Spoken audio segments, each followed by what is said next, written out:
Perfecto. Y antes de pasar a las presentaciones de nuestros colegas de Ecuador, simplemente vamos a hacer una breve presentación de introducción.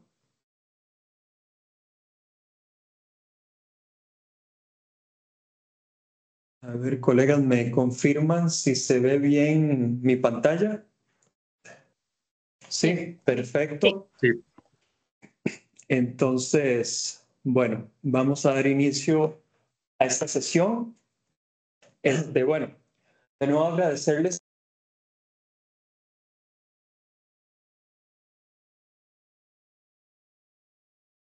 Está el micrófono apagado, Santiago. Ah, perdón. ¿Y ahora me escuchan bien? Ahora sí.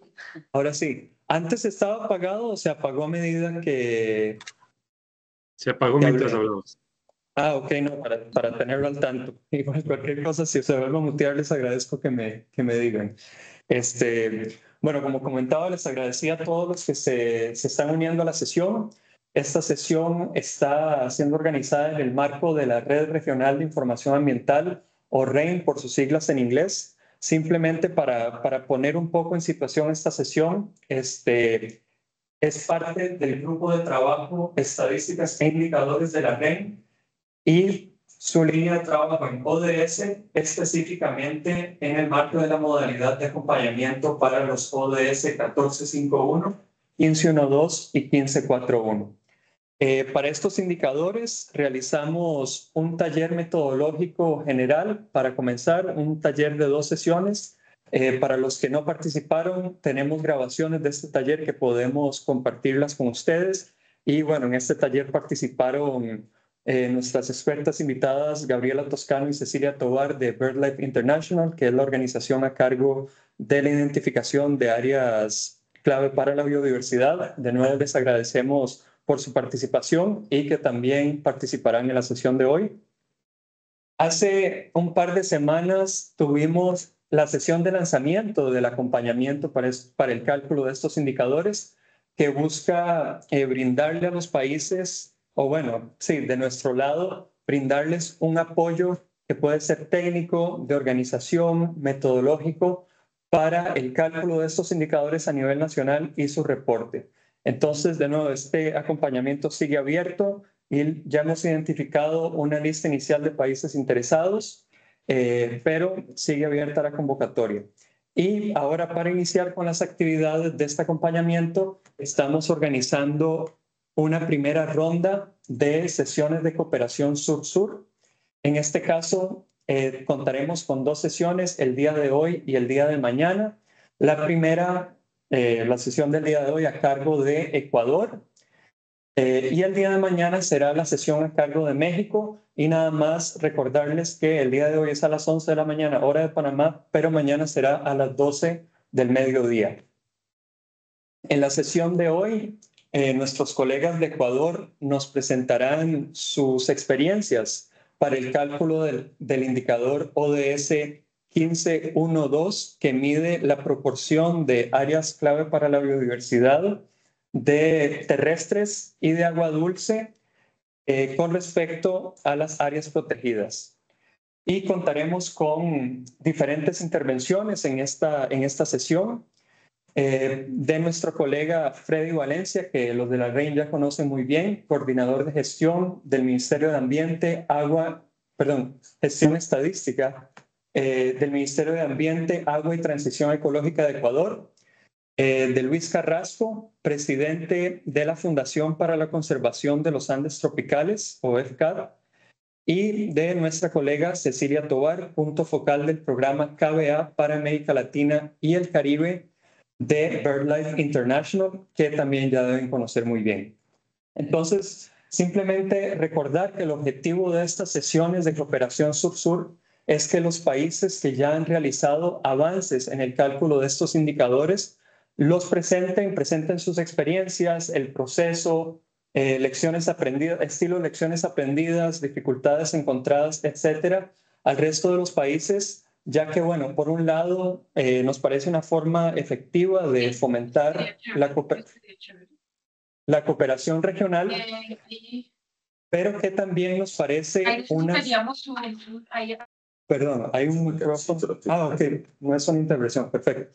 Pero que también nos parece una manera eficaz de fortalecer las capacidades técnicas de los países para el cálculo de estos indicadores, ya que comentaba, la idea es presentar los procesos en el estilo de lecciones aprendidas, que en muchos casos, aunque si bien las dificultades encontradas por los países son específicas y particulares para cada país, también hemos visto que existen algunas tendencias y algunas similitudes en estas dificultades a nivel regional y que nos parece que estas sesiones, o más bien esperamos que estas sesiones puedan servir como una referencia de cómo implementar este tipo de iniciativas.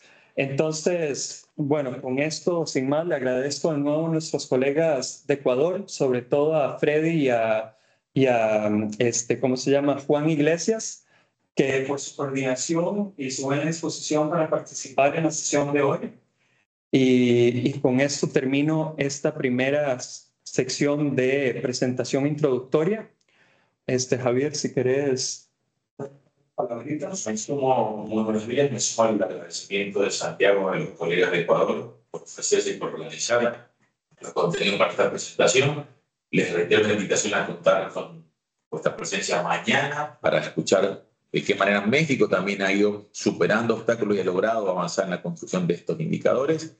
Y recordarles que nuestro compromiso con el grupo de trabajo y con los Estados miembros, apoyarlos en la construcción de indicadores. Creemos que las primeras sesiones de avance metodológico, de descripción de la metodología, y luego estas actividades de acompañamiento que comenzaron con un sondeo de los obstáculos que enfrenta cada país y los desafíos en la construcción del indicador, escuchar un poco a quienes han podido subsanar y saltar esos inconvenientes y proceder en las siguientes reuniones a trabajar concretamente con los países en las dificultades propias que nos estén mencionando. Así que recordar que esto es parte de un proceso más grande y que tenemos toda la voluntad y todo el optimismo en que logremos al final del proceso sumar más países a la lista de que son capaces de reportar, calcular internamente y reportar estos indicadores vinculados a biodiversidad que son tan importantes. Sin mucho más, entonces, dejamos la palabra a Freddy, que va a moderar y coordinar la participación de los colegas de Ecuador. Freddy, cuando quieras.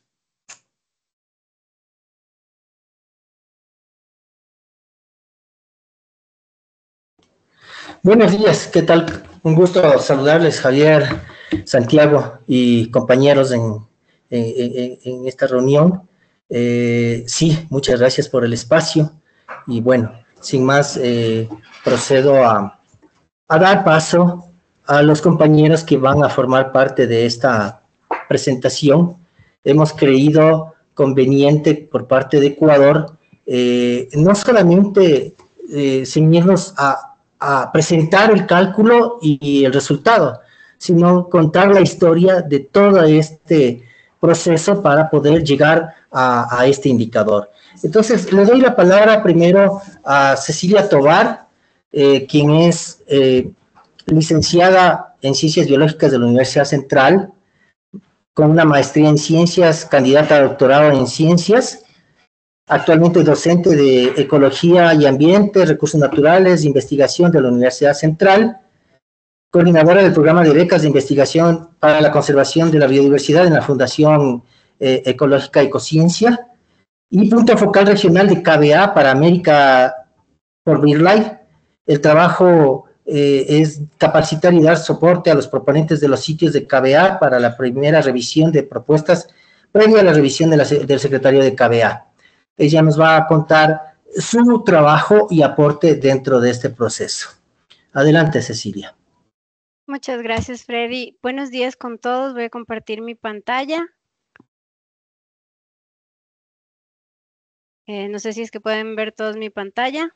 Se ve perfecto, sí. Ok. Bueno, Me gustaría empezar un poco contándoles cómo surgieron las KBAs y las áreas claves para la biodiversidad o KBAs y cómo las KBAs están siendo utilizadas como una herramienta para la planificación de la conservación de la biodiversidad y luego poner un poco en contexto cuál fue el proceso que llevamos a cabo para la identificación y reevaluación de KBAs en Ecuador y cómo están siendo utilizados por el gobierno tanto a nivel nacional como por algunos gobiernos locales. Entonces, bueno, para empezar, creo que todos los que estamos aquí sabemos que actualmente la biodiversidad está atravesando por una grave crisis a nivel global y esto ha llevado a que muchas organizaciones e instituciones que están enfocadas en conservación generen una serie de estrategias o de enfoques que permitan disminuir o frenar esta crisis. Muchos de estos enfoques ocurren a distintas escalas, desde escalas regionales como los hotspots o a escalas un poco más locales. De hecho, vemos que la mayor parte de las medidas de conservación suelen llevarse a cabo a escalas locales o a nivel nacional. Por otro lado, en 1985, BirdLife International tuvo un gran éxito al implementar las áreas de conservación para aves o AICAS o IVAs por sus siglas en inglés, y esto generó o dio lugar a que se empiecen a generar enfoques similares pero aplicados para otros grupos taxonómicos como por ejemplo plantas, insectos, tiburones o para grupos de especies amenazadas como por ejemplo estos sitios de la Alianza para la Cero Extinción. Si bien todas estas estrategias y todos estos enfoques lo que hacen es que sí contribuyen a la conservación de la biodiversidad, en ciertos casos pueden generar un poco de confusión o pueden confundir a las personas y a las instituciones que son responsables de las tomas de decisiones y quienes son los que están a cargo de decidir hacia dónde se dirigen los recursos que están enfocados en la conservación para la biodiversidad.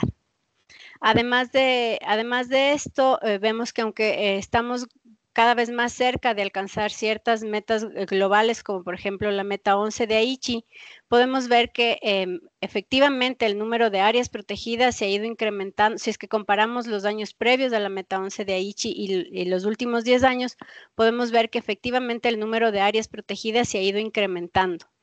Sin embargo, lo que también podemos notar es que los valores de biodiversidad en estas nuevas áreas protegidas está disminuyendo o suele ser menor. Esto quiere decir que por una parte se están declarando áreas protegidas en zonas que no están protegiendo efectivamente la biodiversidad y que son declaradas como tales por otras razones, y que por otro lado necesitamos tener alguna manera o alguna estrategia para alcanzar eficazmente los objetivos de conservación como los del Marco Global para la Biodiversidad, y para esto es necesario que logremos identificar los sitios que sí están contribuyendo de una manera significativa a la conservación de la biodiversidad.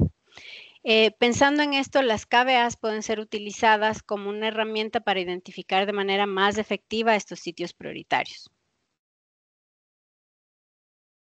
Es así que las áreas claves para la biodiversidad surgen como una especie de paraguas que por una parte proporcionan un marco unificador para todos los enfoques que vimos en la primera diapositiva, pero además nos aseguran que los sitios que estamos identificando efectivamente tienen valores de diversidad que son importantes, principalmente para especies que son especies amenazadas, ecosistemas amenazados o especies que tienen rangos de distribución que suelen ser bastante restringidos. Además de esto, por primera vez las KBAs nos permiten que la comunidad que está enfocada en la conservación pueda unirse y trabajar en torno a un enfoque común. Ahora, las KBAs, que son estos sitios que contribuyen significativamente a la persistencia global de la biodiversidad, se identifican a través de la aplicación de un estándar global de KBA. Este estándar fue generado o se generó a través de una serie de procesos de consulta con expertos de diferentes organizaciones enfocadas en conservación a nivel global, y es el documento que contiene las definiciones, criterios y umbrales que nos permiten identificar los sitios o las KBAs. Actualmente tenemos 11 criterios de KBAs que están enfocados en la evaluación de especies, pero además incluyen la evaluación de ecosistemas Y para que estos criterios puedan ser cumplidos o se puedan alcanzar, es necesario que se alcancen una serie de umbrales numéricos. Es decir, tenemos 11 criterios que son 11 criterios cuantitativos. Esto permite que la identificación de los sitios ocurra o se lleve a cabo de una manera que es objetiva, repetible y transparente, y además va a permitir que estos sitios puedan ser comparados entre países, entre regiones, y además puedan hacerse comparaciones a lo largo del tiempo, ya que estamos utilizando una métrica estandarizada que nos permite identificar los sitios importantes para la biodiversidad. Una vez que las KBA son identificadas y que ya han sido confirmadas como tales por parte del secretariado de KBA, pueden ser utilizadas por distintos sectores. Por ejemplo, los gobiernos están utilizando las KBAs para la planificación de metas, como por ejemplo la meta 30x30. Además, permiten identificación de otras medidas efectivas de conservación, los OMEX. También están permitiendo que los gobiernos puedan planificar una mejor planificación espacial, por ejemplo, para la declaratoria de áreas protegidas en sitios que efectivamente conservan la biodiversidad, y además permiten alcanzar objetivos de compensación que vamos a ver un poco más adelante. En el caso de los donantes, las KBAs permiten orientar cuáles son las prioridades de inversión para aquellos que están interesados en promover la conservación, y además permite tener una serie de métricas que se pueden medir a lo largo del tiempo y se puede medir el impacto a lo largo del tiempo. En cuanto al sector privado, las KBAs ayudan a las empresas y a las instituciones financieras a identificar riesgos y así como a ofrecer oportunidades para orientar acciones que sean positivas para la naturaleza. Esto está siendo considerado, por ejemplo, en las normas de desempeño de la Corporación Financiera Internacional, en la taxonomía de la Unión Europea, en el trabajo sobre divulgación financiera relacionado con la naturaleza, entre otros. Todas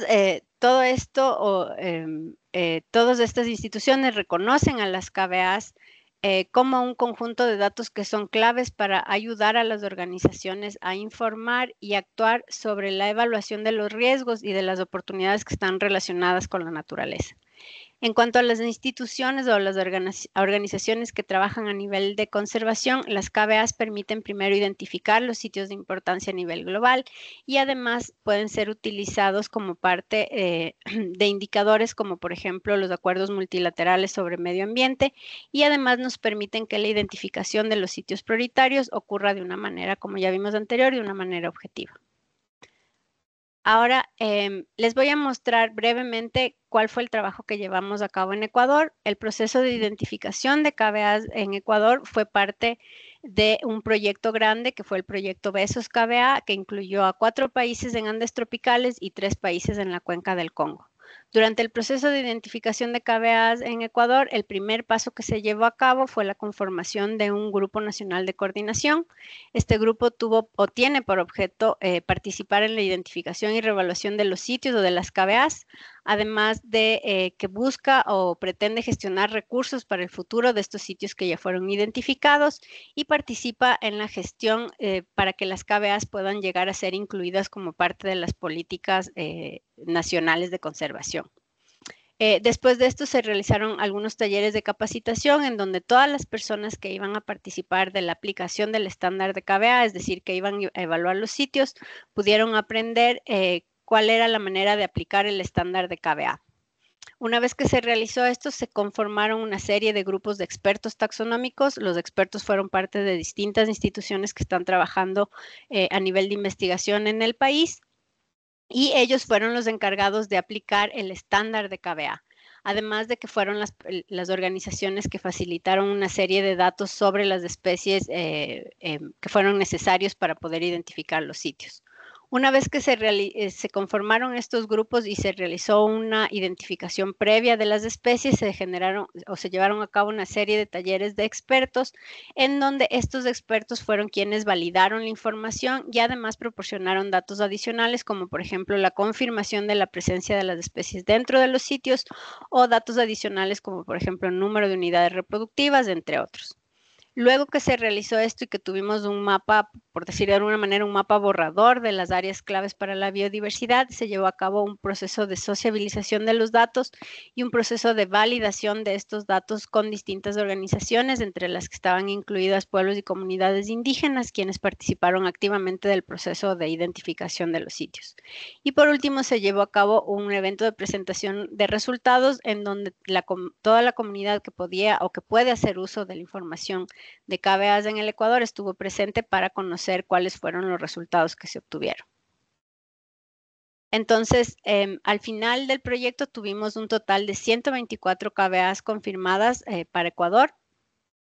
Y tuvimos un grupo, el Grupo Nacional de Coordinación estuvo conformado por 20 instituciones. Estas instituciones fueron instituciones, por ejemplo, instituciones gubernamentales como el Consorcio de Gobiernos Provinciales del Ecuador, el Ministerio de Ambiente, el Instituto Nacional de Biodiversidad. Además, incluyó a la academia como a algunas de las principales universidades del país, fundaciones como, por ejemplo, la Fundación Charles Darwin, ONGs nacionales como Aves y Conservación o Ecociencia, y ONGs internacionales que también participaron, como por ejemplo Conservación Internacional o Rewild. Además de esto, los grupos de expertos estuvieron constituidos por 83 expertos de distintas instituciones. Igual, entre estas instituciones tuvimos algunas de las principales universidades a nivel nacional, el Instituto Nacional de Biodiversidad y algunas otras organizaciones como la Fundación Charles Darwin o Conservación Internacional. Algo que es muy importante destacar es que se identificaron un total de 877 especies detonantes de KBAs. Esto es un número bastante importante y estas 877 especies correspondieron a 25 grupos taxonómicos. Esto fue muy importante porque anterior al proyecto únicamente existían 8 grupos taxonómicos representados dentro de las KBAs a nivel nacional, lo que significó un incremento de 17 nuevos grupos taxonómicos para las KBAs del país. Y además, dentro de la identificación o como parte del proceso de identificación de las KBAs, tuvimos una importante participación de las comunidades indígenas, principalmente de las nacionalidades indígenas de la Amazonía ecuatoriana y la nacionalidad chachi, quienes participaron de una manera muy activa en la identificación de los sitios, pero sobre todo participaron muy activamente en la propuesta de los límites o de la delimitación de las KBAs, sobre todo en la parte amazónica. Y ya por último, algo en lo que no me voy a detener mucho, porque probablemente vamos a ver esto más adelante, es que actualmente las KBAs están siendo utilizadas en Ecuador tanto a nivel nacional para alcanzar objetivos o indicadores como por ejemplo los ODS, pero además los gobiernos autónomos provinciales del Ecuador están utilizando la información de las KBAs como una herramienta para la priorización de áreas que están destinadas a conservación y además para la gestión de fondos que pueden estar enfocados en estas áreas. Entonces, eso sería todo de mi parte. Muchas gracias, Freddy.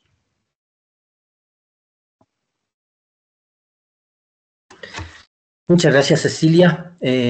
Bueno, si es que existen preguntas, vamos a receptarlas hacia el final de la presentación de Ecuador. A continuación, sigue el compañero Luis Carrasco, compañero porque fue parte de esta institución también, es licenciado en Ciencias Biológicas, magíster en Biodiversidad y Cambio Climático, tiene una experiencia amplia de más de 20 años trabajando en el campo de la ornitología, sobre todo en el Chocó ecuatoriano, autor y coautor de algunos artículos científicos.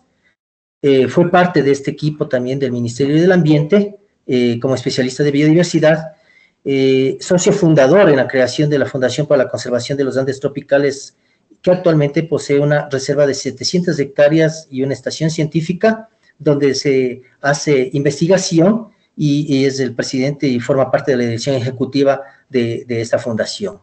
Adelante, Luis.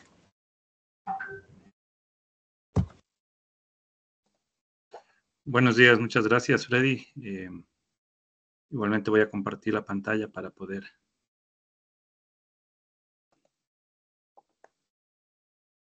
A ver.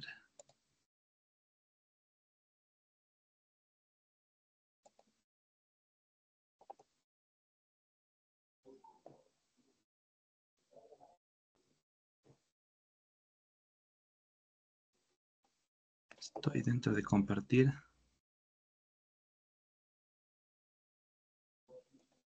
Luis, si cualquier cosa también puede... Ah, bueno. Ahí no sé si vemos ahí tu pantalla. pueden ¿Vemos? ver ahí. Sí, Ahora sí. ahí Ok, lo vemos perfecto. Muy bien. Bueno, buen día a todas y todos. Gracias, voy a empezar dando las gracias a Freddy y Juan Iglesias por la invitación a compartir básicamente una experiencia tanto profesional dentro de lo que es una ONG particular en el Ecuador, como mi experiencia dentro del Ministerio de Ambiente, cuando trabajé justamente con el equipo de Juan y Freddy. Bueno, compartir estos esfuerzos para la conservación de la biodiversidad en el Ecuador. Y pues para nadie es una sorpresa que el Ecuador es un país mega diverso por los altos números de registros que tenemos en todos los grupos de fauna, ¿no? Tanto en los mamíferos, reptiles, anfibios, aves y plantas.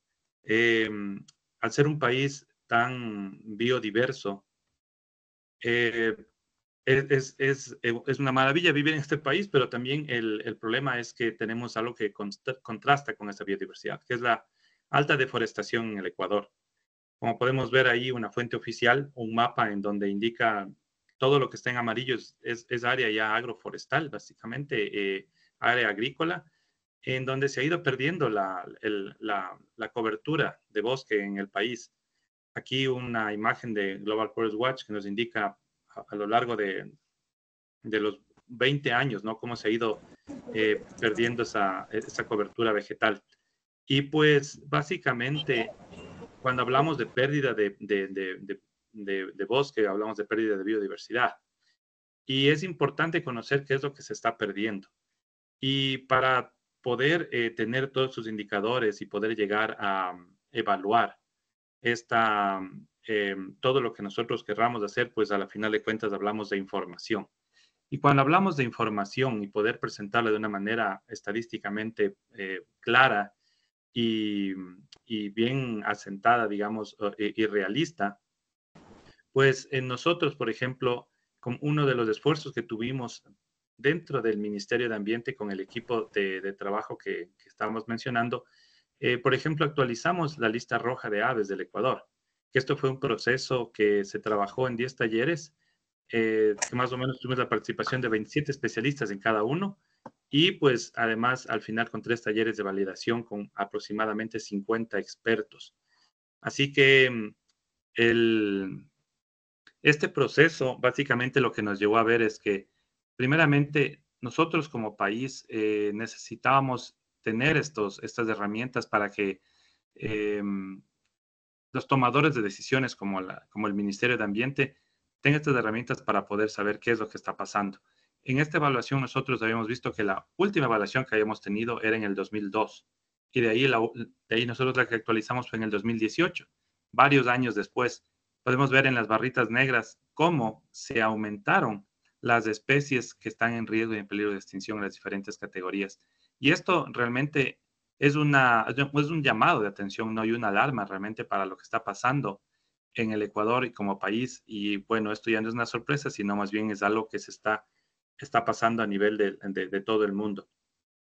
La misma situación, bueno, Ecuador continental, como lo llamamos, y la parte de Galápagos, pues también hicimos la evaluación de las especies de Galápagos, en las cuales vimos que hay una situación bastante parecida. Entonces, con esta experiencia y esta información que nosotros ya hemos obtenido y estas herramientas que fueron evaluadas con las categorías internacionales de la UICN, pero a pesar de esto, estamos todavía en esta situación, ¿no? De que la UICN, por un lado, tiene categorías más globales y estas son unas categorías más asentadas a la realidad de un país y la validación, pues básicamente es algo que se está discutiendo. Bueno, y precisamente hablando después de tener esta experiencia dentro de el Ministerio de Ambiente y por otro lado una experiencia a través de una organización no gubernamental como es la Fundación para la Conservación de los Andes Tropicales, nosotros trabajamos en un objetivo claro que es revertir la pérdida de biodiversidad en territorio. En este caso, nosotros tenemos misiones, la meta y valores, que básicamente es trabajar con las comunidades locales para tratar de impulsar a la gente que se empodere en estos procesos para poder revertir la pérdida de biodiversidad.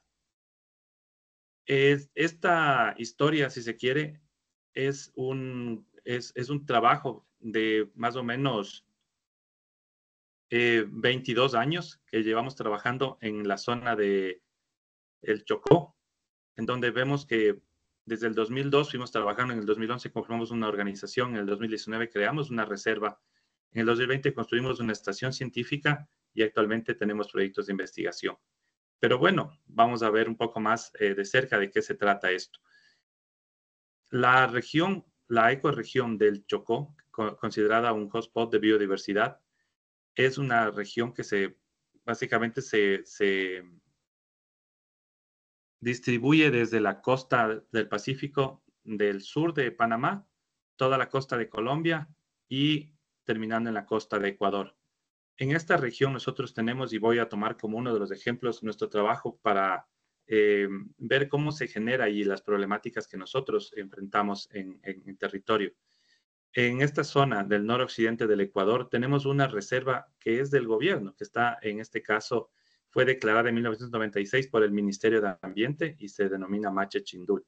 Dentro de Mache Chindul nosotros tenemos la reserva FCAT de la Fundación para Conservaciones Tropicales, como pueden ver aquí.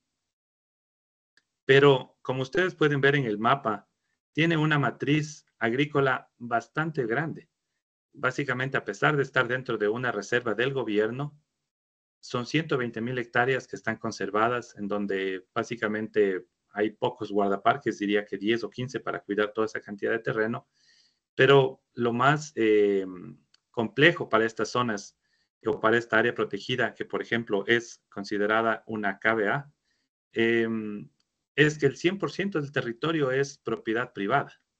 Es decir, en 1996 se declaró una reserva del gobierno de 120,000 hectáreas sobre el 100% de propiedad privada. Entonces, esto hace que ha habido un conflicto gigante con la gente, ¿no? Y lo que pasa es que las organizaciones que estamos trabajando en conservación tratamos de salvar los pocos remanentes de bosque que ya quedan dentro de la reserva, como pueden ver aquí, ¿no?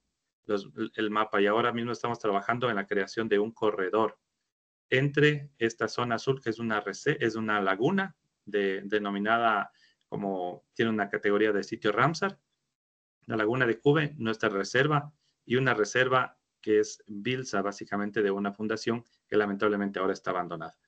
Entonces, al ser nosotros una organización ecuatoriana, ahora ecuatoriano-estadounidense, estamos trabajando en el Chocó y lo que a nosotros básicamente estamos apostando es a la capacitación y empleo de la gente local, es decir, toda la investigación que desarrollamos dentro de esta área, la desarrollamos conjuntamente con la gente.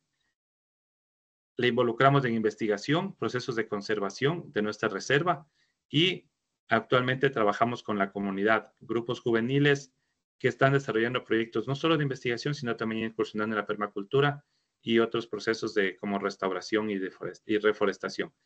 Justamente hablando de esos proyectos, tenemos aquí los proyectos de restauración, conservación, investigación científica comunitaria y las iniciativas socioeconómicas que les damos una alternativa a la gente. Con toda esta información que estamos desarrollando, estamos trabajando para mejorar estos escenarios en donde registramos especies que están en peligro de extinción y que básicamente son las especies paraguas que nos van a dar la pauta para poder afianzar estas áreas que son importantes para la conservación, ¿no? De todas estas especies que desgraciadamente están desapareciendo. Y lo que nosotros tratamos de hacer es revertir justamente la extinción de estas especies y mejorar sus poblaciones. Nosotros desarrollamos investigación puntual con cada una de estas especies, en donde realizamos estudios. Por ejemplo, el pájaro paraguas que lo tenemos aquí, nosotros realizamos estudios con telemetría y esto nos permite ver el home range, por ejemplo, estas especies, el tamaño de la población y cómo está. Información importantísima que es útil al momento de hacer las evaluaciones, por ejemplo, las listas rojas, porque eso es otro también llamado de atención, ¿no? Que cuando nosotros evaluamos las especies, vemos que hay un vacío de información increíble en donde nosotros a veces como biólogos hacemos ciertos estudios, pero es imposible, por ejemplo, el trabajar con ciertas categorías, como por ejemplo el tamaño de la población, el número de individuos y demás, ¿no? Entonces, esta información es bien importante para nosotros poder llegar a tener un buen, dar una buena categoría y valoración a estas especies. Además, esto que nosotros estamos elaborando es un trabajo que lo hacemos conjuntamente con varias organizaciones, igual tenemos convenios con varias universidades dentro y fuera del país, y por supuesto también de la mano con la autoridad ambiental, que es el Ministerio de Ambiente. Entonces, estamos trabajando y levantando información en muchos aspectos, tanto de flora, fauna, medios bióticos y abióticos, que nos permitan facilitar esa información para que los tomadores de decisiones puedan llegar a contribuir, ¿no? como país y no solamente eso, tener toda la información que se puede requerir. Pues como ven, nosotros trabajamos dentro de estas comunidades con la gente, que es lo más importante, y como son ellos a la final los dueños de todo ese territorio, fuera de lo que, o lo que constituye la Macha Chindul, queremos que sobre todo los jóvenes y los niños sean quienes van a manejar en un futuro todo este territorio. Trabajamos también mucho con lo que es el género e inclusión en la sociedad de las mujeres, sobre todo, que es un problema que tenemos ahí. Y pues dentro de todo esto es un trabajo conjunto con toda la comunidad. Ya tenemos nuestra reserva que la hemos podido construir en conjunto con ellos. Y pues además esto es un esfuerzo de varias instituciones que nos apoyan. Y muchas gracias.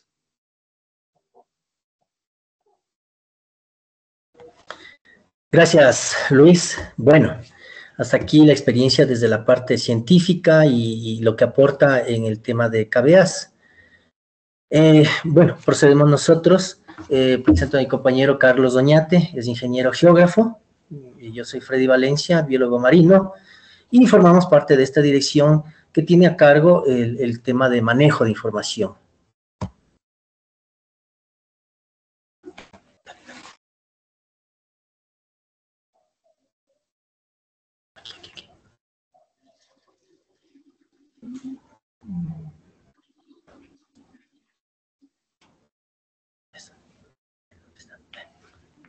¿Sí pueden ver la presentación?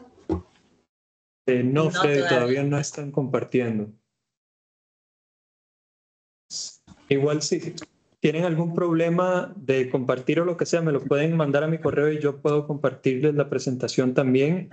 Bueno, ahora... ¿Ahí? Vemos su pantalla, pero no la presentación todavía. Vemos la ventana de Teams.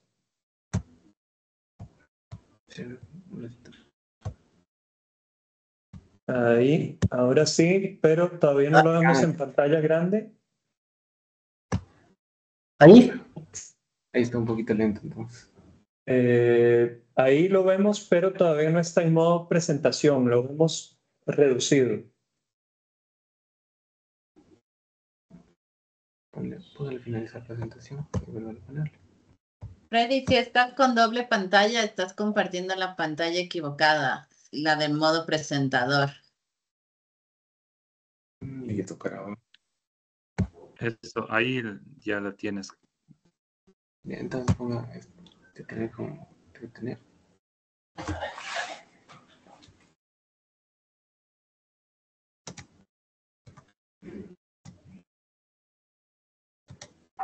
Sí, ahí al final me parece que la vimos por un segundito, pero capaz es lo que dice Gaby. Sí, si son dos pantallas a veces puede generar problemas. Ahí a ver, ya les confirmamos. Ahí ponle presentación. Sí, ahí Sí, en el ya está en modo botoncito presentación. Al lado del del Zoom. hacia la izquierda, dos veces. Ah, bueno, lo veo aquí como gris. Solamente lo veo.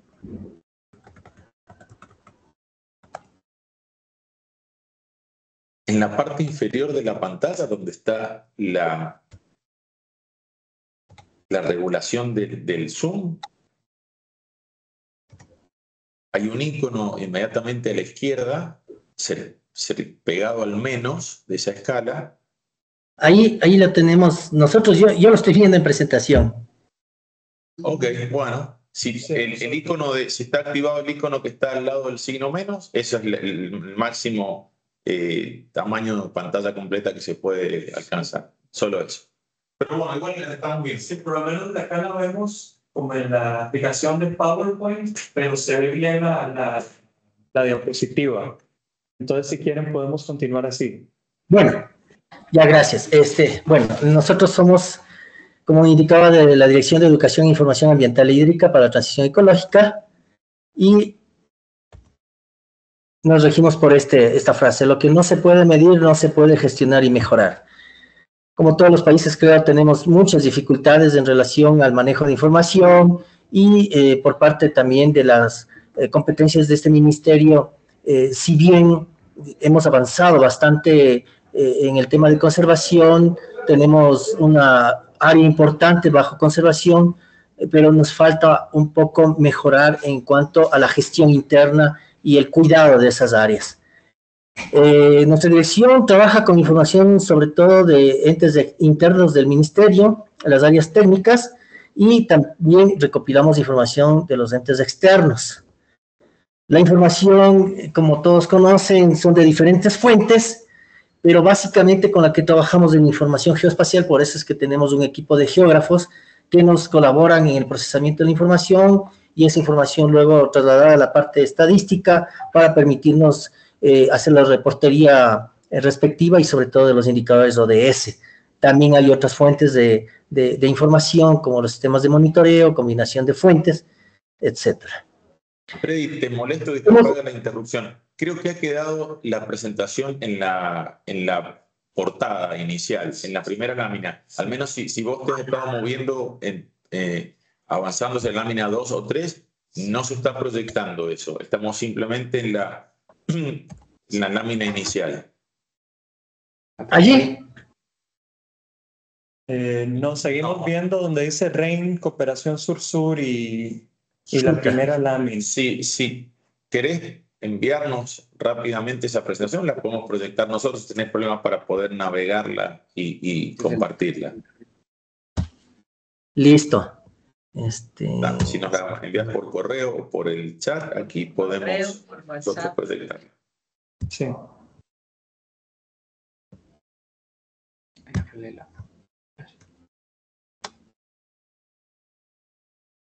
No es esto, es cierto.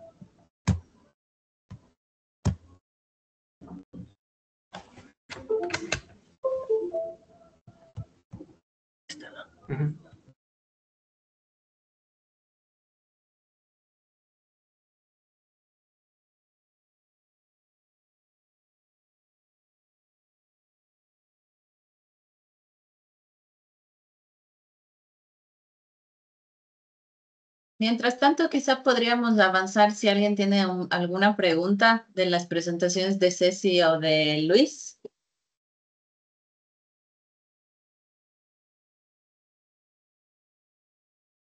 Yo quisiera hacer una general de conocimiento, pero tal vez me esté adelantando y la vaya a responder Freddy en su presentación. Pero pensando un poco, al menos yo no he participado nunca en un proceso de validación nacional de las KBA propuestas a nivel global, que tienen, como ya mencionaron los colegas, una necesidad de revisión y de modificación, tal vez, a las circunstancias de conocimiento nacional. El proceso general es revisar o convocar expertos para cada uno de los grupos taxonómicos mencionados, por ejemplo, o incluidos en la definición y designación de una KBA. En otras palabras, si las KBA propuestas para Ecuador incluyen, por ejemplo, en 10 áreas de la base global anfibios, como uno de los grupos tenidos en cuenta que ameritan que esa área sea considerada como clave, se convoca a los expertos herpetólogos para que puedan revisar cada una de las especies mencionadas en cada una de las áreas, y se hace esto con los diferentes grupos taxonómicos, o sea, es un proceso de tomar área por área y analizarla con los expertos convocados que tengan que ver con eso. Simplemente una cuestión operativa, cómo se organiza, porque es revisión de muchas áreas por muchos grupos taxonómicos. Imaginemos que miramos solamente esa capa. Me imagino que ese es el desafío enorme que enfrentan los países a la hora de poder validar la información de las bases de datos.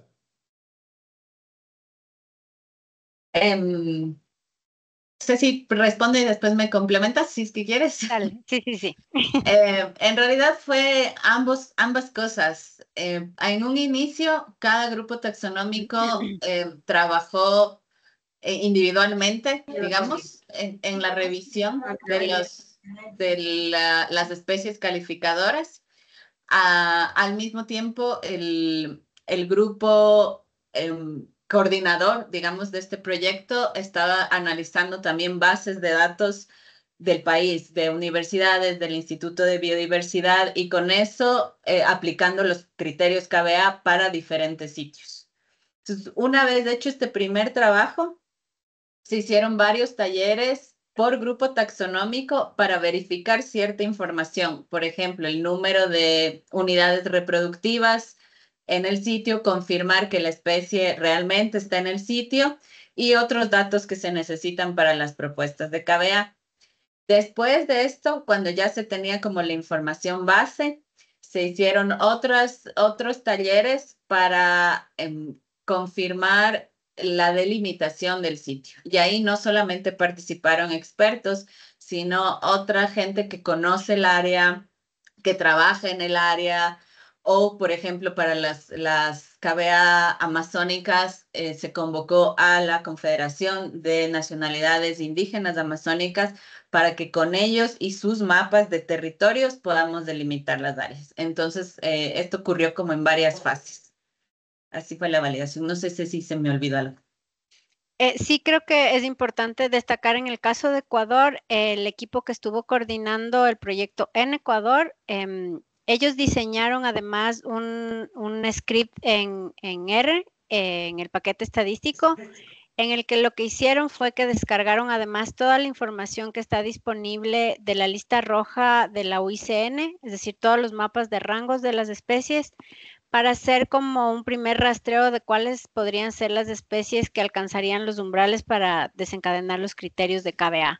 Entonces, se tenía como además una lista preliminar que luego pasó por todo este proceso que les explicó Gaby. Entonces, teníamos todos estos listados de especies en estos sitios que potencialmente podían ser KBAs, con especies que potencialmente alcanzarían los umbrales, y que luego los expertos trabajaron confirmando que las especies efectivamente estén dentro de los sitios, que hayan sido registradas recientemente, número de unidades reproductivas, entre otras cosas. Pero ese proceso fue variando entre los países, es decir, Perú tuvo un proceso de identificación de especies distinta al de Ecuador. Ellos hicieron como un trabajo un poco más manual.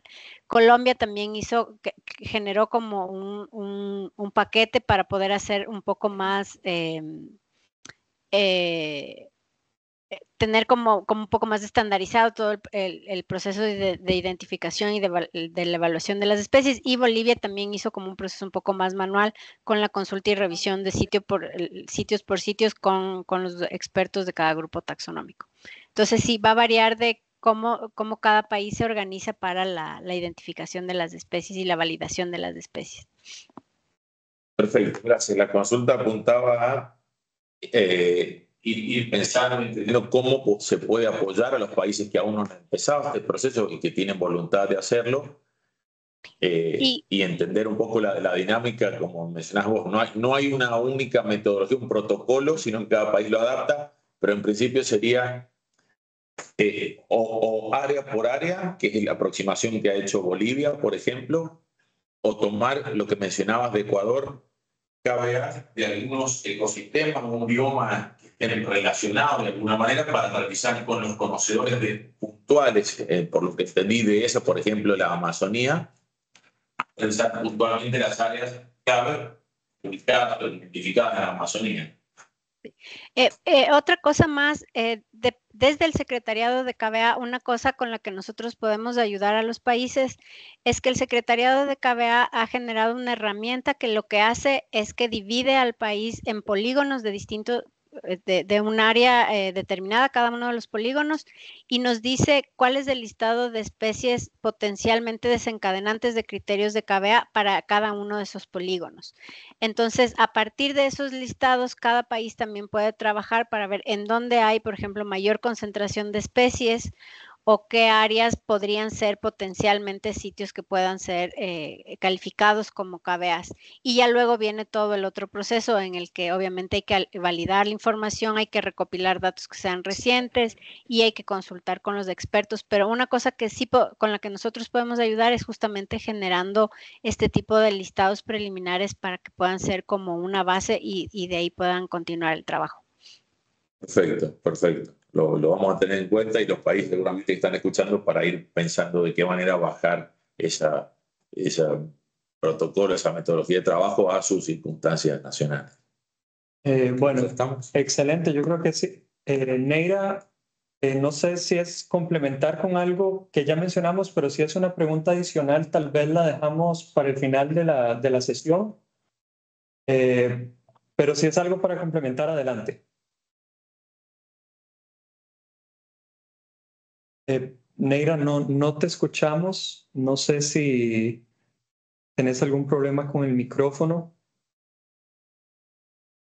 Si no, bueno, en todo caso, igual en la sección de discusión podemos volver a tu pregunta, Neira. Ya, bueno, Freddy, te confirmo que me llegó la presentación y si les parece podemos continuar con la presentación de Freddy y al final abrimos de nuevo un espacio de discusión. Entonces voy a compartir, me confirman simplemente si se ve bien la pantalla. Sí.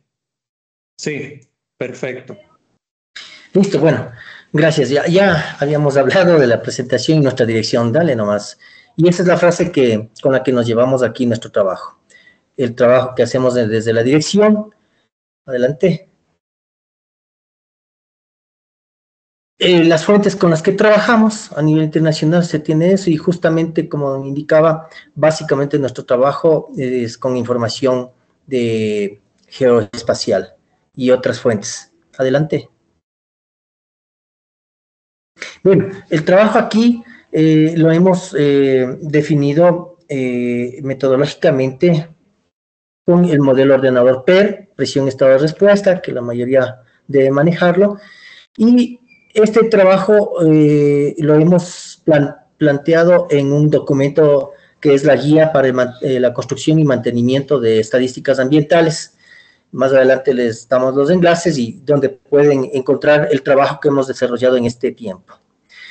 Sobre todo, estamos ahora trabajando en el tema de la gobernanza para identificar todos los actores del ecosistema de información, definiendo las fuentes de información, los generadores, los que deben transmitir, y nosotros realizar el procesamiento debido, una estructuración de esa información para conformación de bases de datos que nos permita la construcción de estadísticos e indicadores. Adelante. En ese sentido, una de nuestras herramientas es el mapa interactivo, donde actualmente tenemos 79 capas geográficas, las cuales están normalizadas, estructuradas y homologadas. La gran mayoría de la información es generada aquí en el Ministerio, también tenemos de otras entidades, pero que forma parte de este ecosistema de la información ambiental y del recurso hídrico. Ese es el QR de acceso. También pueden buscarlo a través de la página institucional. Adelante. Otra de las herramientas es el SINIAS, el Sistema Nacional de Indicadores Ambientales y Sostenibilidad, donde tenemos justamente las estadísticas e indicadores que hemos trabajado tanto del Plan Nacional de Desarrollo a nivel nacional y los ODS. Por el momento tenemos 8 indicadores subidos. Estamos trabajando con el Instituto Estadístico Nacional para la homologación de nuevos indicadores. Adelante. Y bien, vamos al grano. Esta es la ficha metodológica homologada a nivel nacional del indicador 15.1.2. Y ahí tenemos la fórmula de cálculo. Todos estos datos que forman parte de la ficha metodológica, que se la puede descargar en el espacio del indicador en el CIMIAS, está basada en la metadata propuesta por las Naciones Unidas. A nivel interno, forma parte del Consejo Nacional Estadístico, el Instituto Estadístico Nacional, más la Secretaría de Planificación, y dependiendo de la temática, en este caso ambiental, forma parte de los ministerios sectoriales, en ese caso el Ministerio del Ambiente, para la revisión, la construcción, homologación de estos indicadores. Adelante. Y bueno, para la construcción de este indicador, el insumo nacional que se utiliza es la capa del Sistema Nacional de Áreas Protegidas. Tenemos allí identificadas las áreas terrestres en verde, las áreas marinas en azul, y tenemos a su izquierda las Islas Galápagos con la Reserva Marina de Galápagos y la extensión de la Reserva Marina Hermandad. Estas áreas en total tenemos a nivel nacional 78 áreas protegidas con 26.2 millones de hectáreas a nivel nacional. De esas, 5.3 millones corresponden a las hectáreas terrestres que forman parte de este indicador. Adelante. Y el insumo KBA. Pues bien, para poder homologar el indicador tal como lo plantea las Naciones Unidas a través de las ODS, se tomó contacto con la institución que regenta la capa aquí, que es la Fundación Jocotoco, desde el año 2021-22, y hemos procedido a utilizar esa capa, a pesar de que no es oficial aquí en el país, pero en ánimos de poder homologarnos a nivel internacional, se trabajó con ese insumo. Entonces tenemos que, al 2022 es la capa, ¿no? 2023, tiene 135 KBAs, 10.5 millones de hectáreas a nivel nacional, y de esas 9.9 millones son en la parte terrestre. Adelante. Bueno, este es el proceso geográfico que se realizó. Va a contarles Carlos cómo es este proceso. Ya, ¿cómo están? Muy buenas tardes ya acá con todos. Un gusto estar aquí. Como dijo Freddy, yo soy parte del equipo geográfico de acá de la Dirección de Educación e Información del Ministerio de Ambiente, Agua y Transición Ecológica. En este caso, nosotros, como ya dijo Freddy, lo primero que hacemos nosotros aquí cada año, al finalizar el último trimestre de cada año, nosotros solicitamos a la Fundación Jocotoco que nos envíe la capa más actualizada de KBAs para nosotros poder reportar el indicador 15.1.2 con corte a diciembre de cada año. El último corte que nosotros tenemos es de diciembre de 2023. Y básicamente ya hemos podido establecer un flujo más o menos consistente o estable para los años que ya vamos reportando este indicador. Como ya dijo, nosotros, los insumos que nosotros tenemos es básicamente la capa de KBAs que nos da la Fundación Jocotoco. También tenemos la capa del Sistema Nacional de Áreas Protegidas y la capa de División Política Administrativa del Ecuador. La capa de KBAs viene dada con una proyección de coordenadas geográficas. Nosotros la transformamos, hacemos una reproyección a coordenadas UTM, puesto que acá nosotros tenemos la disposición por parte del Instituto Geográfico Militar de trabajar en coordenadas UTM en la zona 17 sur. Pues por eso que nosotros realizamos esa transformación. Después de esto, nosotros lo que hacemos es hacer un recorte de esta capa de KBAs en base a los límites políticos administrativos que nos da el Ministerio de Gobierno, ya que por temas de escala hay algunas áreas que salen de los límites internacionales del Ecuador y nosotros no podríamos tomar en cuenta estas áreas para reportar el indicador. Después de esto, nosotros lo que hacemos básicamente es agregar atributos de los ecosistemas, ya que en la capa no viene si es de terrestre, marino o de agua dulce. Nosotros hacemos este proceso basándonos con la información que está en el dashboard de la página de BioLife. Nosotros agregamos esta información. De aquí nosotros también utilizamos el Sistema Nacional de Áreas Protegidas, lo cual hacemos un dissolve para obtener una sola capa o una sola mancha de las áreas protegidas a nivel nacional, y con esta información nosotros la intersecamos entre la capa de KBAs y la capa del Sistema Nacional de Áreas Protegidas. De esta manera nosotros obtenemos el polígono y la superficie de KBAs conservadas a nivel nacional.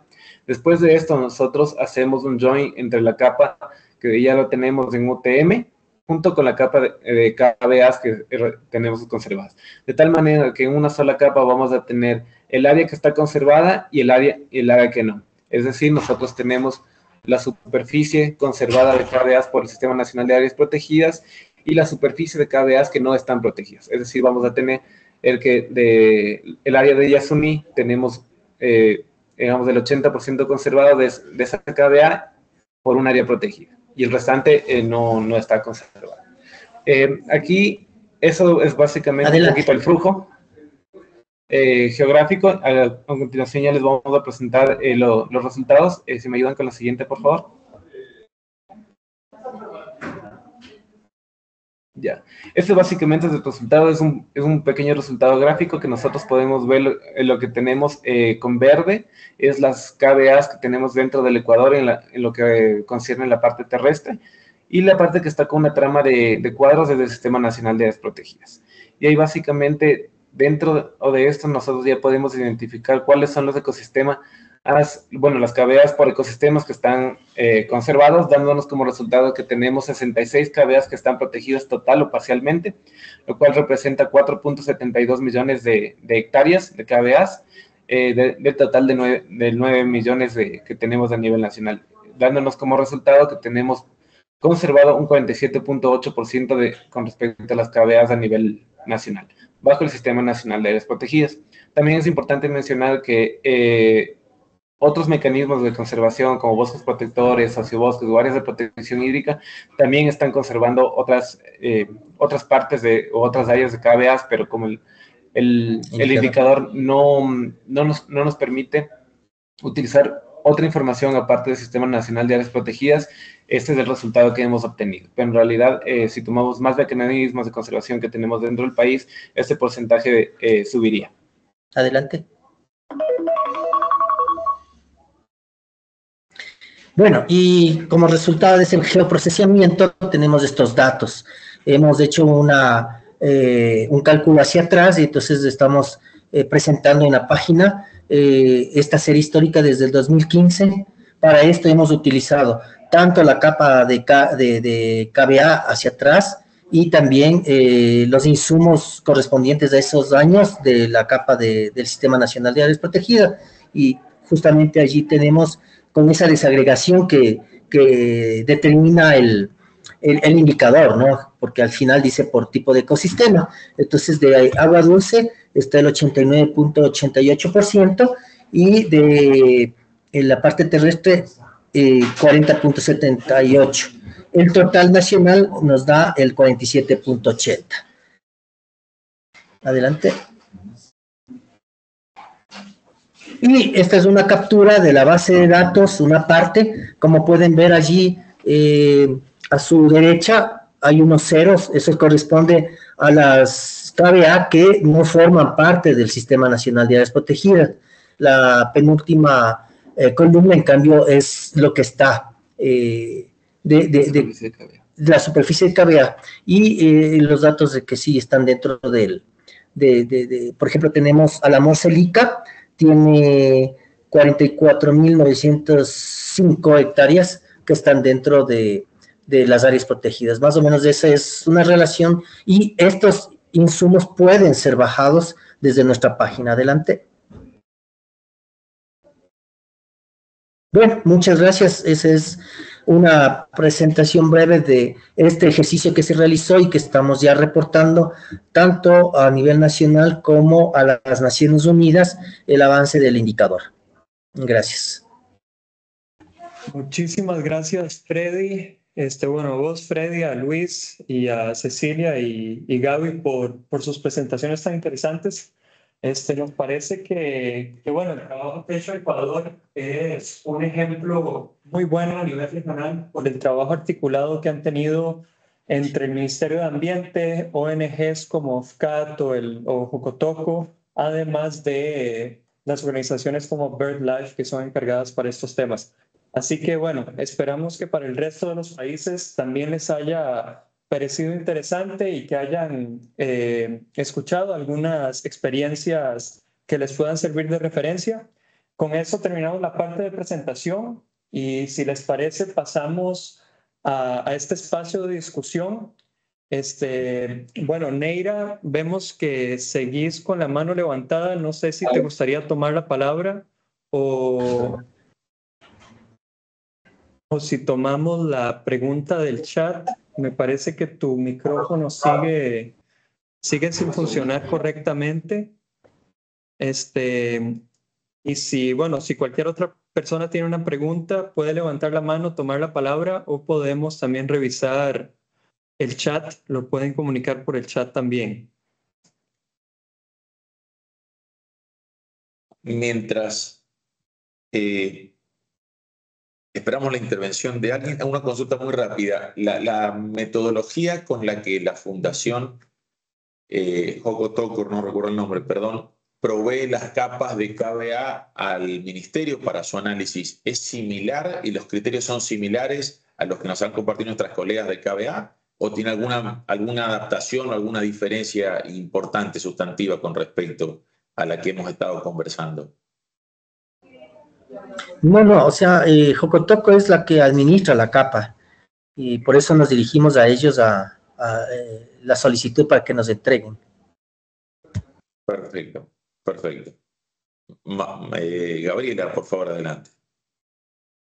Sí, comentarles que la Fundación Jocotoco fue quien estaba coordinando la evaluación de KBAs en el país y por eso con ellos se coordinaba también el Ministerio del Ambiente, pero la metodología para evaluar KBAs es la misma en todos los lugares y donde se aloja la información oficial es en la página de KBA, que es la misma que estaba trabajando en la Fundación Jocotoco.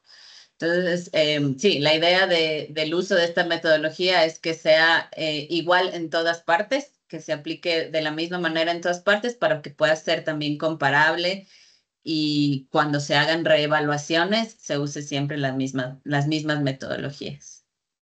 Perfecto. Perfecto.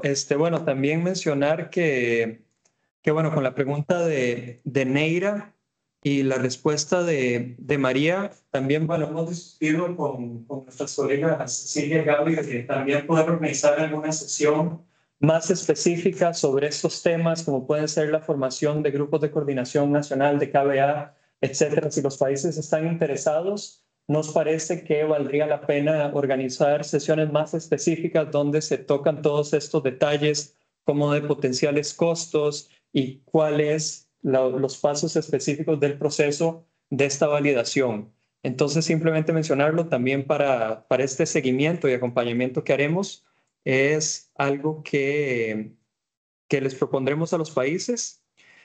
También, bueno, aprovecho para recordar a los países y a los países que estén interesados en formar parte de este acompañamiento. Nos interesa saber qué dificultades son las que tienen y para esto hemos creado un formulario que compartimos en la sesión de lanzamiento y que hasta ahora tenemos algunas respuestas, tenemos 5 respuestas, pero que nos gustaría tener la respuesta de todos los países interesados para ya construir una propuesta de nuestro lado más completa. En este sentido, les voy a compartir en este momento el link del formulario en el chat para que si alguno de los representantes de algún país presente le interesa formar parte de este acompañamiento, puede responder el formulario y los tendremos en cuenta. No sé si alguna otra persona tiene otra pregunta. De igual manera, les recordamos que el día de mañana tendremos la sesión a cargo de México, que también nos compartirá sus experiencias. Bueno, Luis Urbina, adelante. Creo que Hola, no nos conocemos, así que te agradecemos a presentarte. ¿Me escuchan? Sí. Muy buenas tardes, Luis Fernando Urbina, del Instituto Alexander von Humboldt de Colombia. Mm, Tengo una pregunta. La diapositiva, Cecilia, tú mencionas como los usos que se les puede dar a las KBAs, y hay una parte que me interesó mucho sobre las métricas para evaluar la efectividad de las KBAs. Creo que era así que decía métricas para evaluar las KBAs. Estuve explorando un poco en la página de las KBAs, pero no encontré una referencia directa a estas métricas. ¿Están en desarrollo? ¿Ya están desarrolladas? ¿Cómo es este proceso? Gracias. Em, Gracias por tu pregunta. Tenemos varios documentos que te pueden servir de guía. Lo que podemos hacer si quieren es que podemos compartir con Santiago y Javier todos estos documentos para que les hagan llegar a ustedes y puedan revisar con más detalle este tipo de información y también cómo se están utilizando las KBAs en algunos sectores específicos, por ejemplo, en los sectores privados.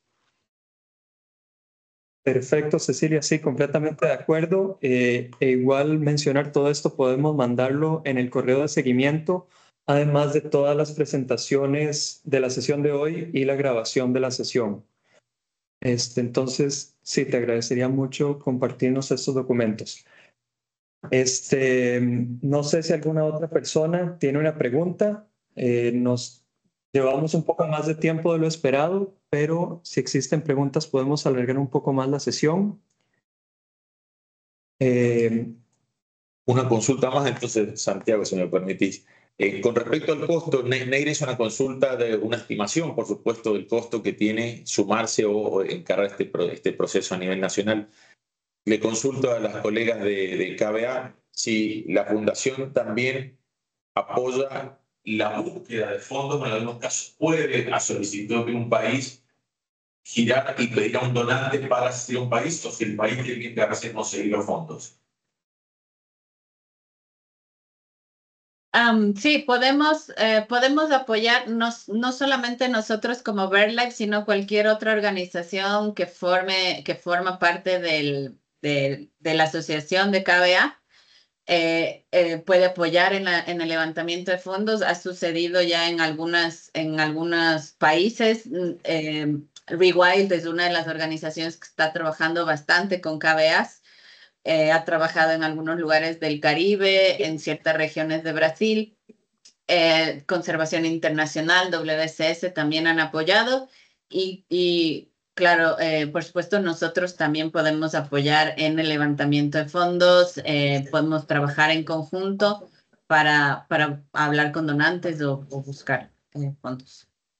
Perfecto, eso es importantísimo porque para muchos países la principal restricción a la hora de iniciar el proceso puede ser los fondos para ponerlo en marcha. Entonces, nosotros, por supuesto, de PENUMA también dispuestos y abiertos a apoyar la búsqueda de fondos, a acompañar esa instancia, sin duda. Perfecto. Bueno, yo creo que entonces podemos dar fin a la sesión. De nuevo, agradecerle muchísimo a nuestros colegas de Ecuador, a Freddy, Luis, bueno, por supuesto a Cecilia y a Gaby por sus presentaciones, que de nuevo al resto de los países les estaremos compartiendo todo el material en un correo de seguimiento y también les agradecemos a todos por su participación en la reunión de hoy. Y bueno, esperamos verlos mañana también en la sesión donde México compartirá su experiencia. Así es que, bueno, con eso doy fin a la sesión y les deseamos una muy buena jornada y un muy buen día.